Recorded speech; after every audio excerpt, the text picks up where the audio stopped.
everyone, and welcome. I've done a really bad stream thing and I haven't got my mic in the right position. I hope you can hear me now.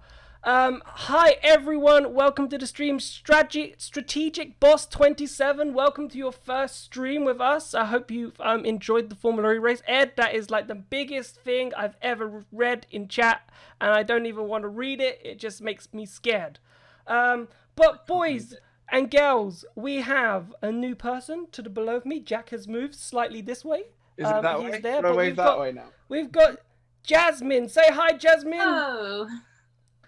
Jasmine is joined part of the FEZ team. Hopefully was going to join us yesterday, but her train got cancelled. Meant she got home late. Couldn't join the stream. Sad times, Jasmine. Joys of Norfolk travel. Joys of Norfolk travel. LOL, you're lazy, Jack. I will read it. Ed, I will definitely read it in a second. Thanks, can't wait. No problem, because we've got a lot to talk in. Hello, Joe. Hello, Ed, still in chat.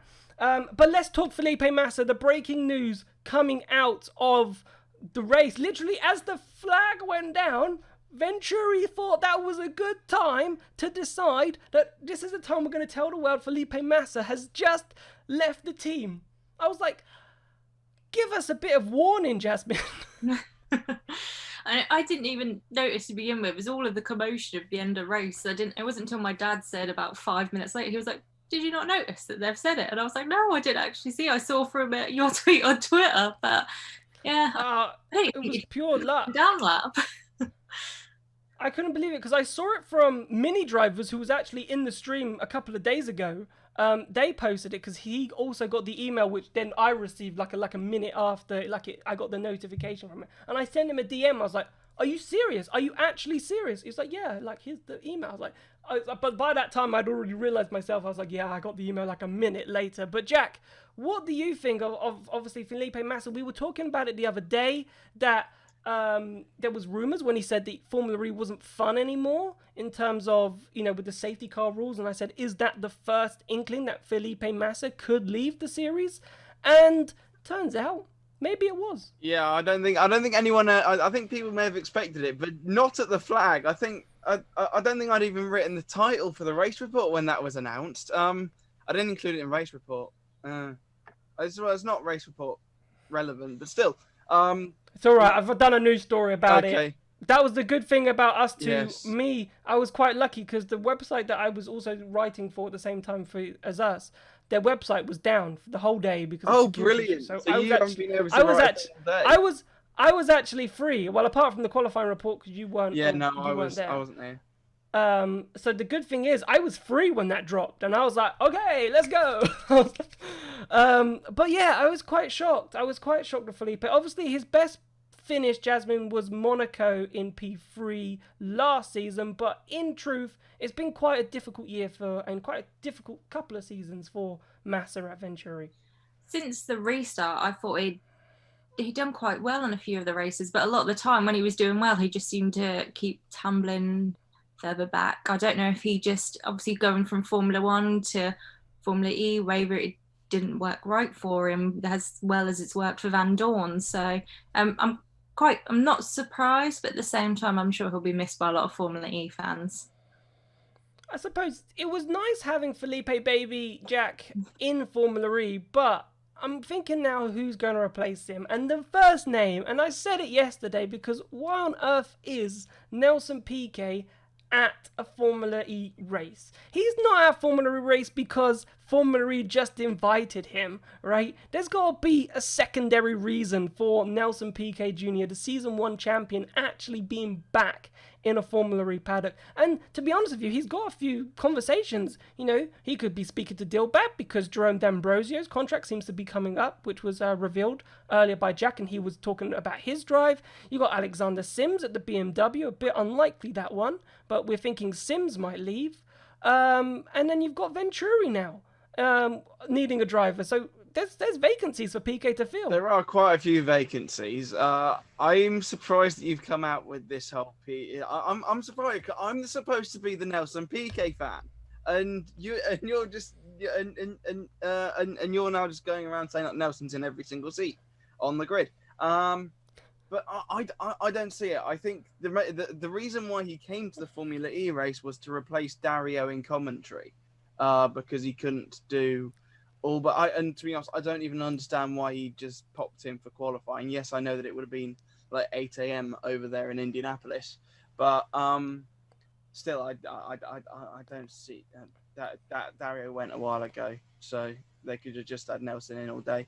But no, I don't see Nelson taking a seat next season. I think he has moved on from Formula E, but there are a few seats up for grabs now next year.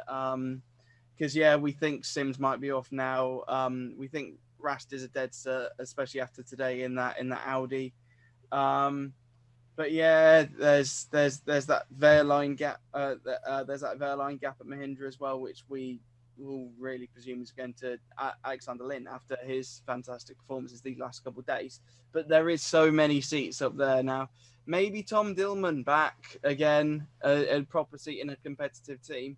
But yeah, genuinely this silly season will be quite exciting. It kind of kicked off with Sam leaving Virgin and then kind of underwhelmingly replaced by Nick Cassidy. I'm not saying that Nick Cassidy is a bad driver. I'm just saying they could have just Virgin could have done a little bit more inspiring than.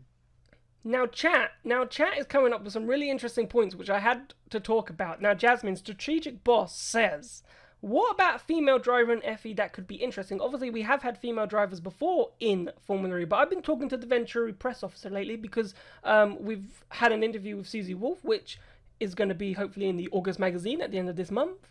And we know it was very interesting when she got back to me, said, if you need any more information concerning Eduardo Mortara, Felipe Massa, and Jamie. And I thought, who's Jamie? And I thought, hang on a second.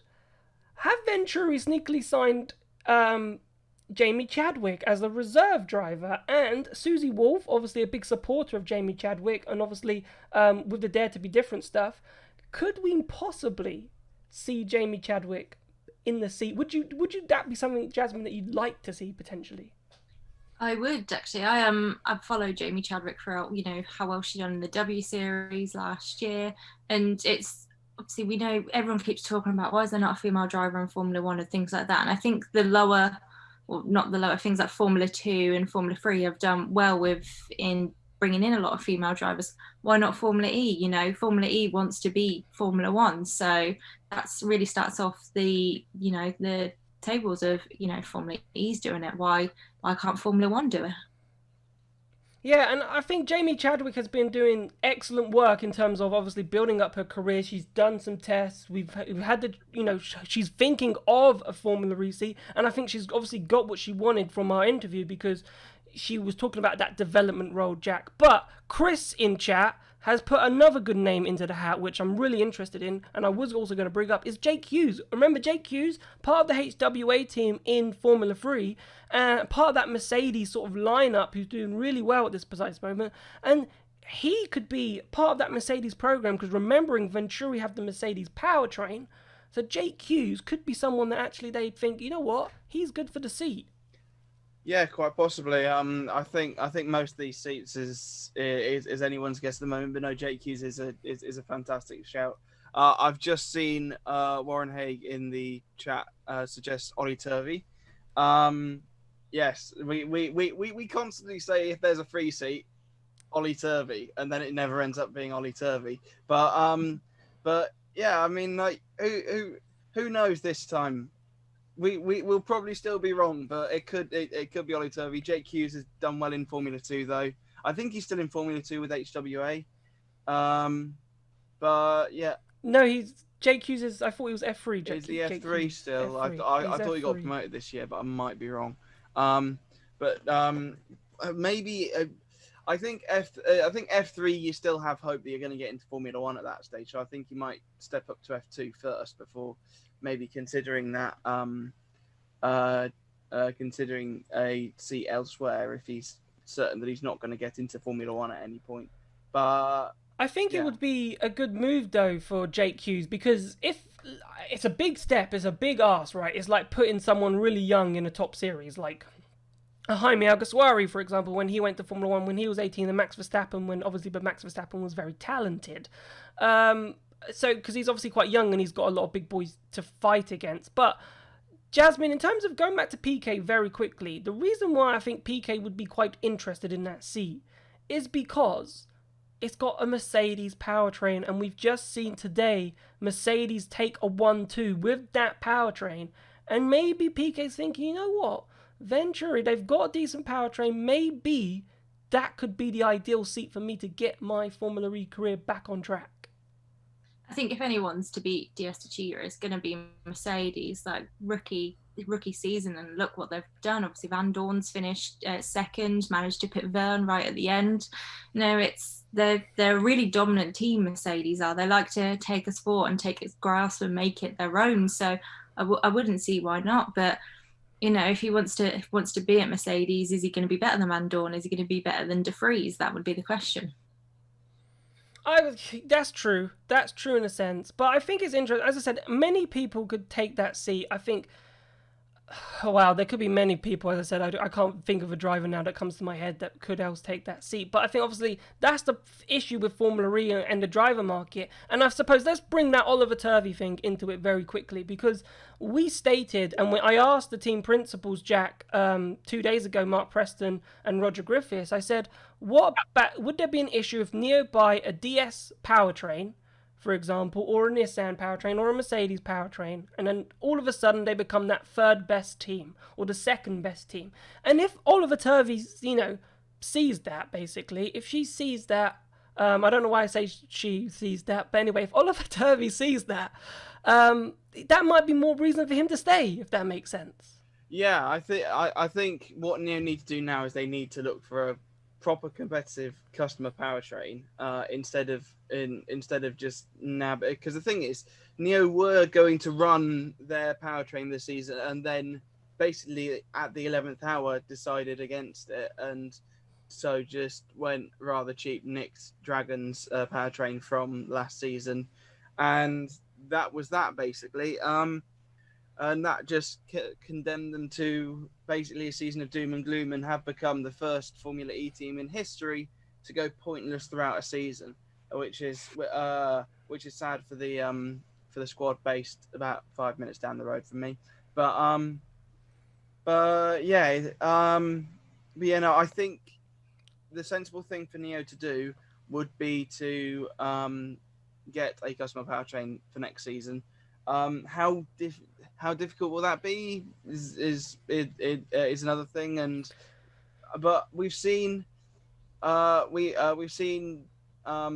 get the Mercedes powertrains. We've seen Virgin get the Audi powertrains.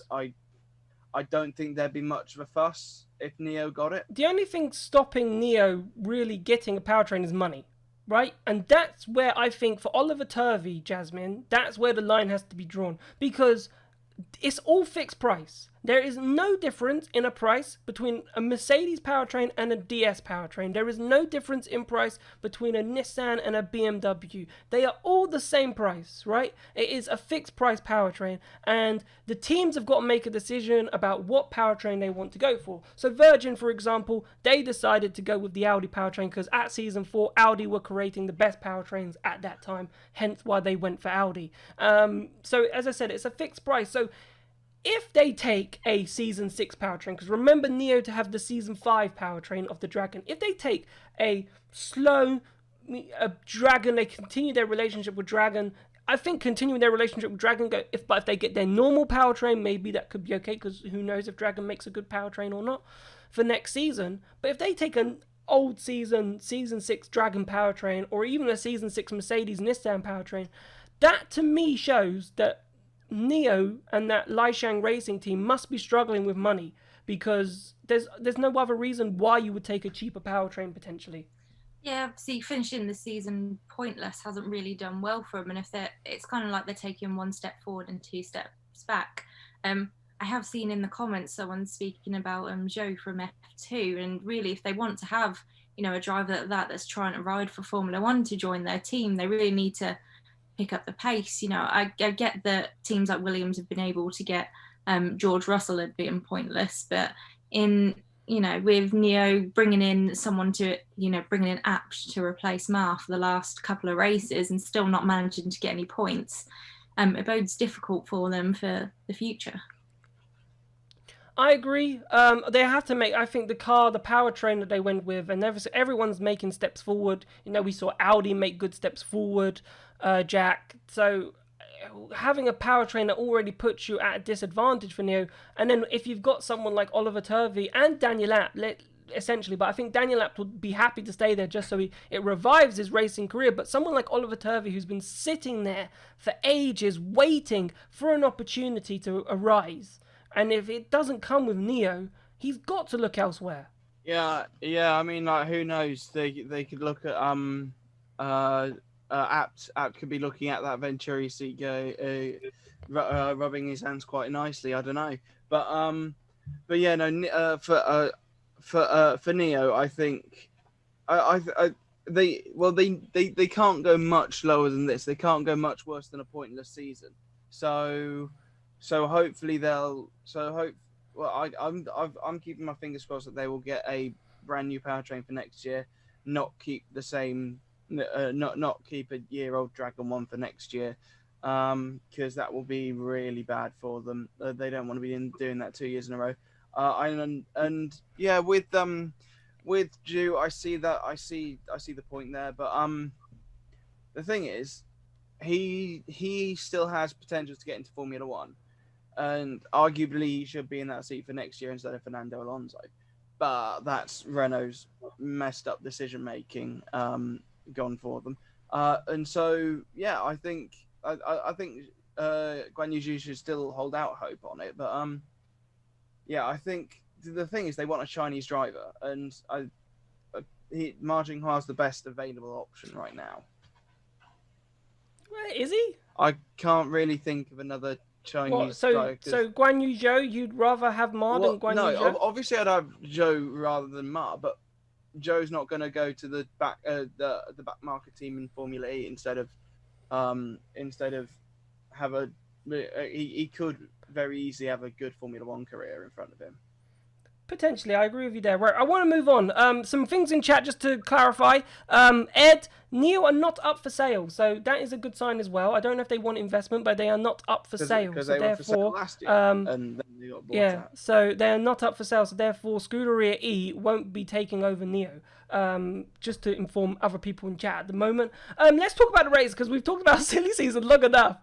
And but Jasmine, the Mercedes. 1-2, like, where have we heard this before? Like, finally the pace was there, but obviously they had an awful qualifying yesterday, and I really feel yesterday was a fantastic result for Mercedes, but I reckon they had the opportunity to win both races yesterday if they just didn't muck up qualifying.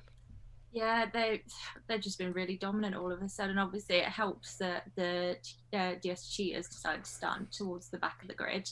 But today, it's just obviously Vandoorne just did not look like he was giving up that first place for anything. And De Vries did really well for second. It's kind of like he knew that if Buemi was to get second, that Vandoorne was then tied on points at him, that they were helping out. And Mercedes want that one too. They haven't had one yet, but it's just, this is all new to them, and it's new to them. They've finished second. I think really, if obviously looking at DS Cheetah, how they've been the past couple of races with qualifying, they could end up being the team to beat next year. I think so. Obviously, qualifying was really interesting, Jack. Like, everyone was saying before this weekend had started, right? Before this weekend had started, qualifying is not going to be much of an issue. Track, Group 1's going to be fine. They're going to qualify. They'll be up the front. There's going to be so much grip. But there wasn't. All of Group 1, and when you look at that track, like, the grip, the amount of rubber that's been laid down, like, how was there no grip? How was the track so bad in Group 1 that Gunther, who qualified fastest in that session, could only start 18th? I have no idea how that happened, but I'm very thankful that it did, because it made a really, really exciting race. And yeah, for Ollie Rowland in the Nissan, he started on pole yesterday. He started at the back today. I mean, it just shows what different 24 hours can actually make.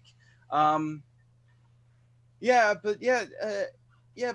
that's that's the quality rules. We hear we hear the drop. Well, we heard a lot of last year. The drivers moan and whinge about it all the time, especially from Degrassi and D'Ambrosio, because they were always in Group One.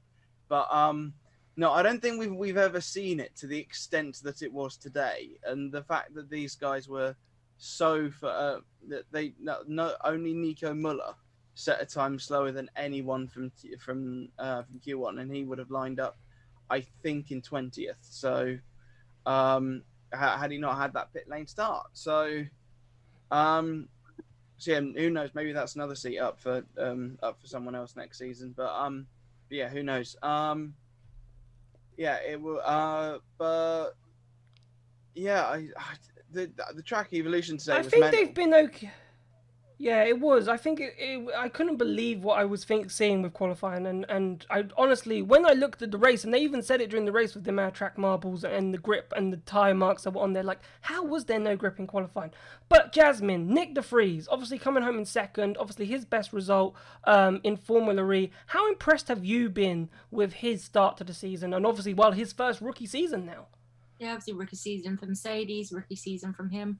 I'm sure he took a big sigh of relief at the end of today's race when he got his first podium. Obviously, he's had a bit of a tricky restart. You know, he's had a few penalties. I think he must have been thinking, oh God, everything's against me at the moment. But today he just stormed ahead. He was not letting Buemi have that second place. He was all over him. I'm quite surprised he didn't take him earlier, but at least he went through on the finish line in second. But I've been really impressed with him. I've actually been more impressed with him than I was Mitch Evans this year, because he was really dominant towards the beginning of the year, but then de Vries has come along, kind of took his shine a bit. Yeah, I think de Vries has been brilliant, and that race, Jack, I thought was brilliant from him. Well managed, obviously, to get more energy than Sebastian Buemi, for example, was pretty stunning, and he sort of learned from Gunther in my opinion. Like, he just stalked Buemi, and he just decided, okay, I'm going to take him when I'm ready to take him, and that's exactly what he did. Yeah. Nick had a fantastic drive today to take his first podium in Formula E, and this is actually a Mercedes 1-2 that I can actually get behind, so that's good. But yeah, it's he had a fantastic race. Yes, he dropped.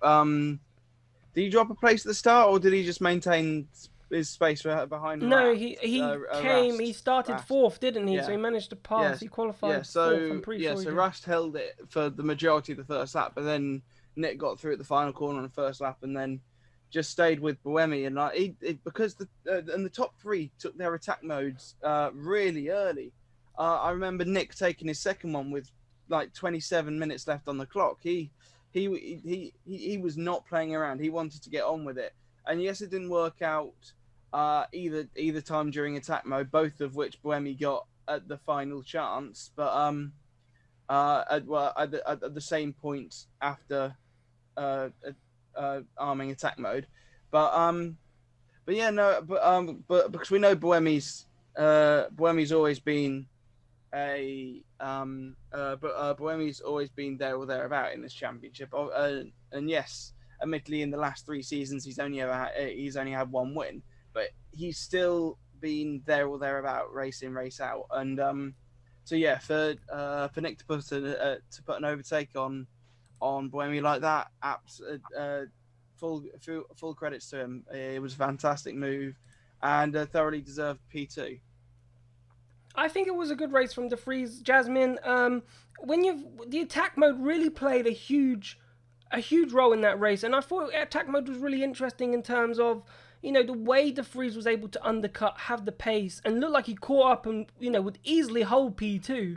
But then when Buemi took attack mode seemed so powerful today, probably the most powerful attack mode has ever looked over these past 6 races, because then Buemi, even though when de Vries basically overtook him, he was right behind him or just in front. And then Buemi was able to use his attack mode and get back in front. So I thought attack mode, again, has played a really good role in the race in terms of its strategic element. Yeah, it definitely did. Obviously, they both took it the same round about the same time, so you knew it was going to be a little bit of a tussle of them and who would win at the end. But yeah, definitely really strong today. A lot of teams I could see they were using it really tactically because there was a few teams still in the running for second. Just obviously wanted to make sure that they were getting the best possible outcome from the race. But yeah, I thought De Vries had him. Obviously, yes, he got when we got his position back, but at the end, he obviously did then get him. No, yeah, exactly. Right, what we're going to do now, right? Because we are currently doing this call on Zoom. Okay, so the Zoom clock is very rapidly running down on us, chat. So what I'm going to do is bear with me. I'm going to just quickly run while we restart the call and sort of jump back in. Okay, I'm going to run a 60-second, because it shouldn't take us too long to restart the call and everyone to get back in. So I'm going to go onto the Be Right Back page. Okay, then I'm going to run like a 60-second ad break. In that time, there's so many people here. I'm absolutely amazed by how many people are here so far in chat. So if you haven't hit the follow button yet and you've been really enjoying the post-race live show at the moment, please hit the follow button while we're away. We'd greatly appreciate it. And we will see you very soon to recap the second half of the race.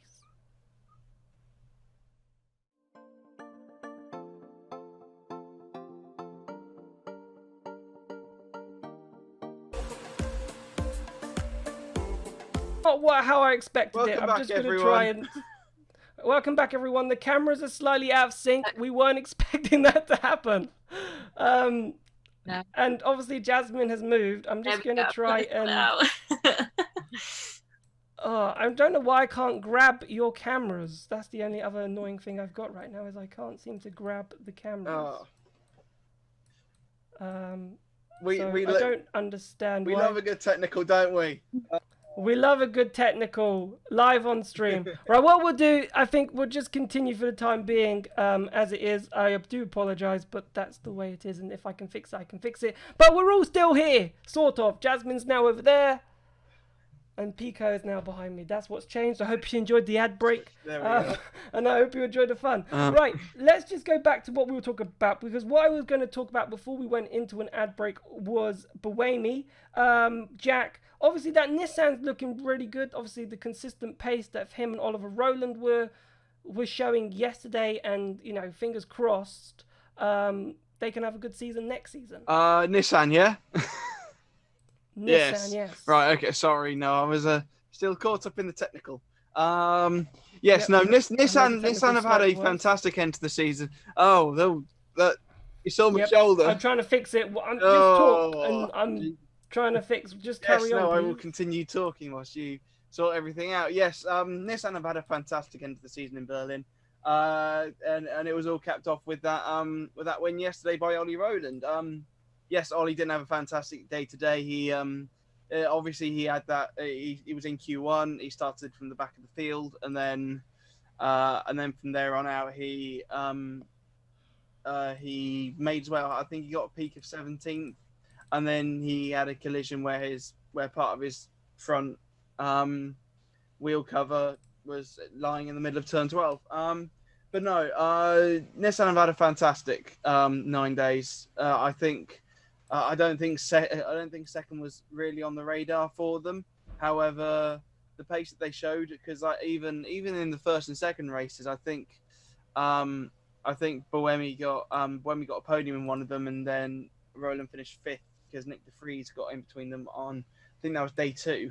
But yeah, no, they locked out. No, was that day 2 or was that day 3? Day 4. What was that? Day 4. Day 4, I think Nissan locked out the second row. And then, yes, it was day 4 when Nissan locked out the second row. And then Buemi finished 3rd and Rowland 5th. And then obviously the win yesterday for Ollie. And today, Buemi got another podium. And that brought him up to, I think, 4th in the championship. He just missed out on standing on that podium with Stoff and Tony Dack. But yeah, but yeah, no, it's been a very decent season. It's been a very decent season for them. It didn't pick up the way they really wanted to at the start of the season, but the way it's gone throughout Berlin has been fantastic to them, and I'm sure they'll be celebrating second in the team's championships tonight. Yeah, and they did, and Jasmine Buemi said that the twin motor power unit really affected them in terms of, obviously they had that last season, that was the way they were going with the powertrain focus, and it got outlawed, it got banned for season 6. They had to completely redesign and basically go back to what everybody else is sort of doing with their powertrain.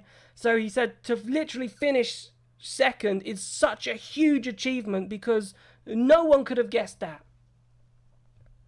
No, and especially obviously Mercedes coming in and Cheetah being dominant what they are. Sometimes you've just got to have a little bit of hope and that it goes their way. Obviously, Buemi, I'm sure he was hoping to have a good season after being champion a few years ago. So it's good on him that he was able to push through and get on that podium today. Yeah, I'm sure he's gutted that at the last couple of laps he was pipped to be in second in the championship. But they've done really well this year. I am pleasantly surprised with how well they've done. And then Rene Rast, Jack. What a couple of races he has had, right? What a couple of races he's had at Audi. Like, to P4 today was in the battle, really, sort of in the background. If there was any squabbles, Rene Rast was right there again to sort of take P3 and fighting for a podium. Like, I've been super impressed with Rene Rast, and if he keeps talking as if there's there's a clash that could potentially stop him from being a Formula E driver. I think he wants to be a Formula E driver, but he keeps referring to the calendar and his racing calendar and seeing what that would collide with Formula E. But I think let's hope that there is no calendar clashes for Rene Rast next season, because he could be a star driver in Formula E. Yeah, definitely. I think he's done fantastically well over the last couple of days. He's picked up, I think, 28 points because he finished third and fourth, and then picked up 1 point for topping the groups yesterday. And so yeah, he's done fantastically well. But then again, so have all the all the super subs have done well. Alex Lynn's been fantastic in the Mahindra all week. And Tom Blomqvist has been fantastic at Jaguar as well. These last couple of days, getting to Super Bowl yesterday, running in the points for a bit. Today it didn't work out as well, but no, he still did a fantastic job. But Rene Rast, I think we all believe he's a shoo-in for the Audi seat next season. But yeah, I'm not sure what other commitments he has, because obviously he's seeing this season out with Audi and DTM, but next season there isn't. Audi will not be in DTM, and so therefore at the moment, as far as I'm aware, he's got a free calendar. So unless he joins Audi in any other series, then he should have a free calendar for Formula E in season 7, because the whole Rast to Audi thing, we knew it was. I think everyone thought that it was coming anyways, because we all thought that Daniel Abt would be out at the end of the season.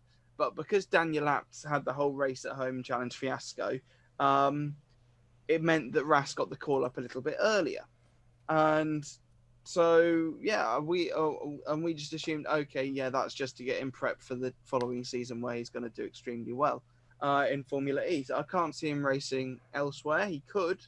But I think Rene Rast is dead cert for that Audi seat in season 7. Yeah, I would like to think so. Warren Haig says that there might be customer. I have no idea if there will be any customer DTM cars in DTM next season. But and if that would contract Rene Rast into that, I have no idea. But let's talk Sam Bird, Jasmine. Sam Bird, P5 on his last race with Virgin Racing. Obviously, he's been saying it's not the way he wanted to leave Virgin. He wanted to probably leave with a win or another podium position or something like that. But Virgin wrapped up 4th in the team's championship as he moves on to Jaguar.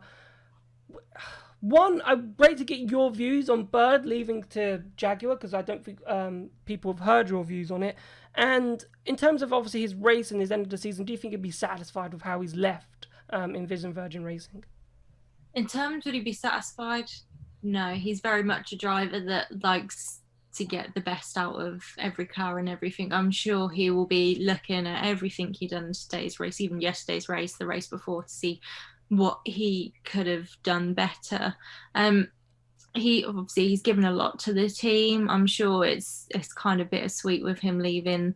That, you know, he wanted the best for the team. It's not quite worked out for him. You know, we can then go on and see what he does with Jaguar. I think it is a good move for himself, but I think it all really relies on how well he does, not necessarily the team. Yeah, because I think it's Mitch Evans' team, right? So Sam Bird is leaving what is his team, Jasmine, to move to Mitch Evans' team, effectively. And I think this is his last chance at trying to fight for a title. And I think he's looked at that move pre-lockdown, right? He's looked at that move pre-lockdown thinking, you know what, Jaguar are probably the closest team to fight DS Tech Cheetah. And coming away at the end of the season, I don't think they are. No, I think that is probably Mercedes now. Obviously, everyone had such high, even we did as a collective, had such high hopes in Mitch Evans, and we thought, you know, he was the one to battle against Costa. And for me, Mitch Evans has been so disappointing. So Bird's probably thinking, hang on a minute, you know, I know this is, you know, Mitch Evans' teams, but I can come in here and I feel really prove myself. I could maybe get them to be the best of the best. And then BMW, Jack, right? This team went into this 6 race period and was second in the team's championship, and they ended 5th, right? And they failed to score any points during today's race.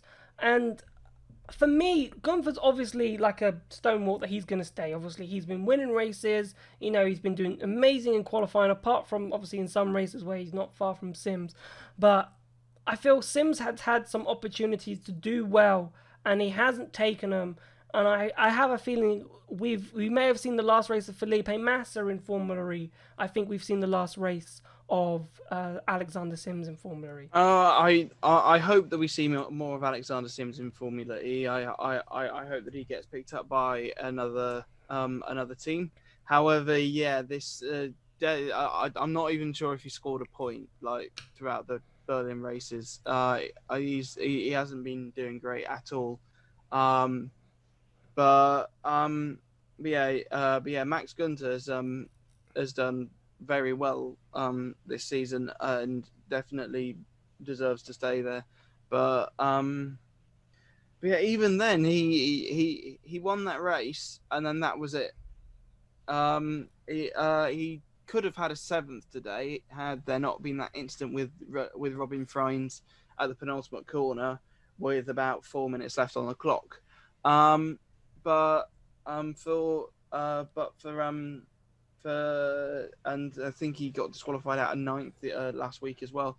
But for Sims, he's been nowhere, which is really disappointing. The thing is, I said it last night. I don't really see who BMW gets in there. I know that you said Lucas R, but he's been racing. Has he been racing GT cars? He's been in DTM. He's been doing GT cars, yes. Well, yeah, I'm sure stick him in the car, see how well he does. But look at Rene Rast. You're like, Rene Rast came from the DTM world and has been absolutely brilliant. So there's no reason why Lucas Ayer couldn't be. Pascal Wehrlein went from DTM to Formula One and was very quick in that manner. Exactly. What do you think, Jasmine, in terms of Alexander Sims? Do you think we've seen his last race at BMW?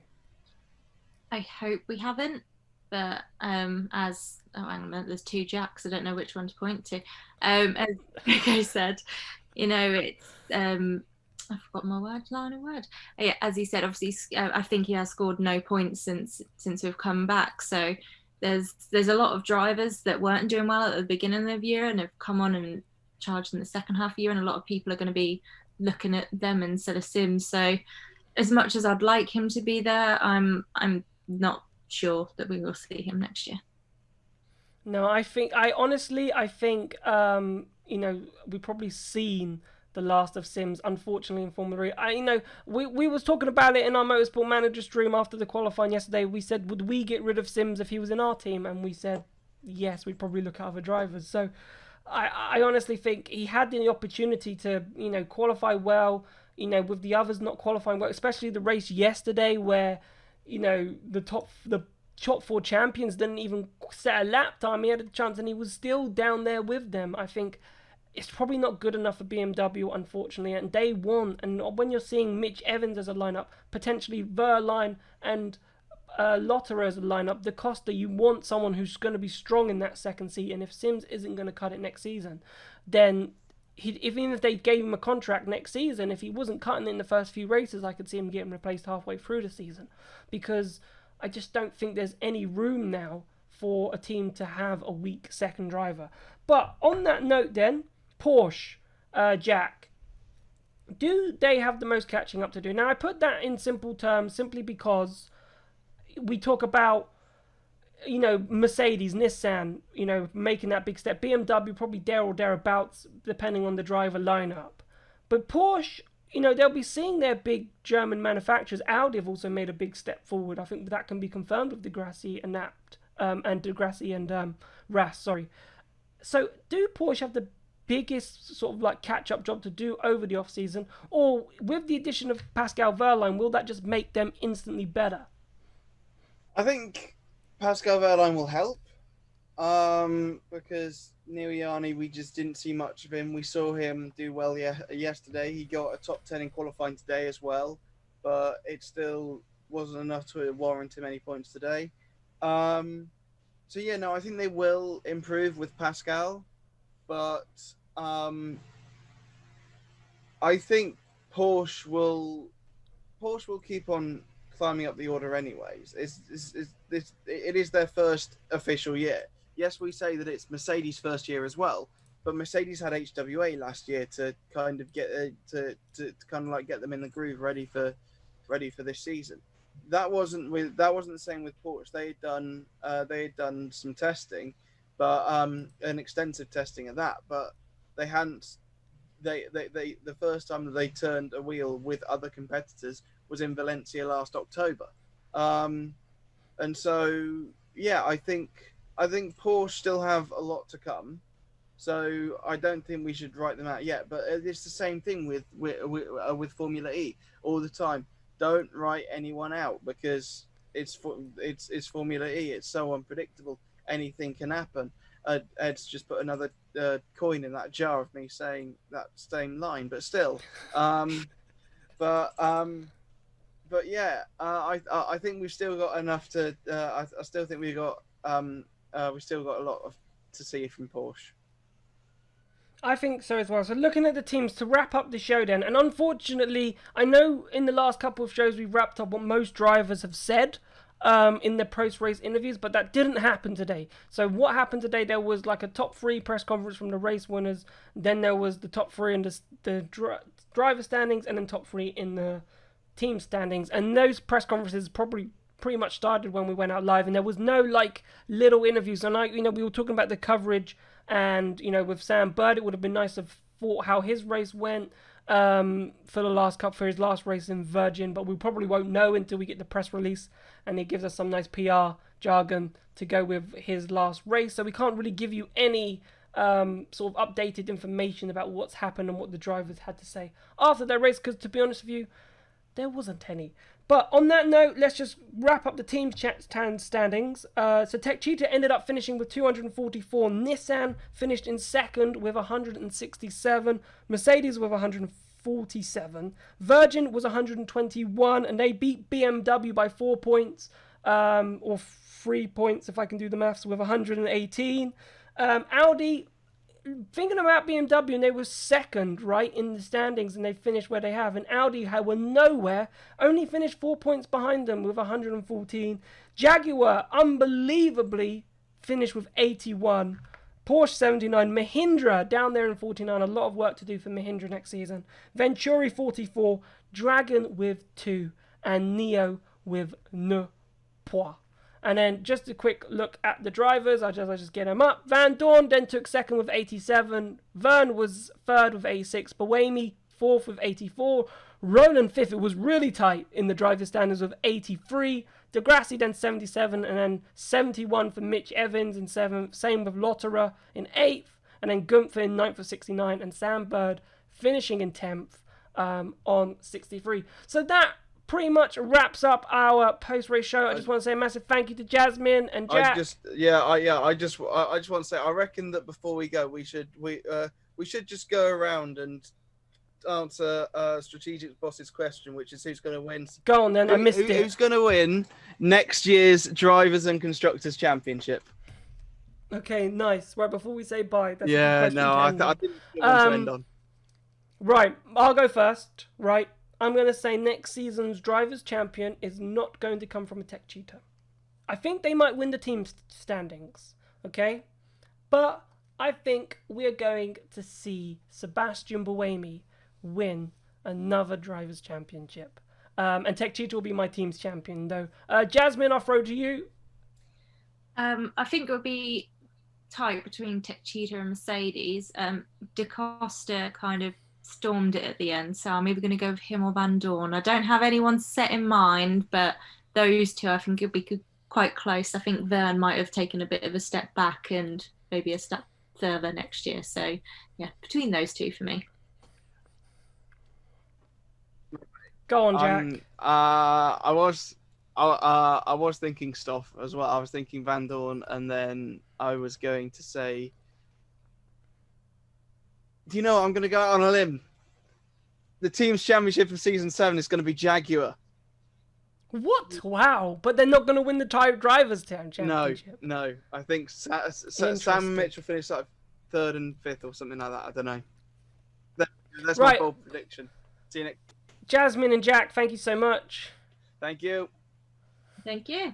Thank you to everyone in chat. Absolutely amazing stream. So great to have so many new people here as well. If you haven't yet hit the follow button, please do, because if you want more amazing Formula E streams, and if you've really enjoyed this one, please hit the follow button. It helps us out massively, and it's only one little click. Thank you very much, Strategic Boss, for that follow and listening to what I just said.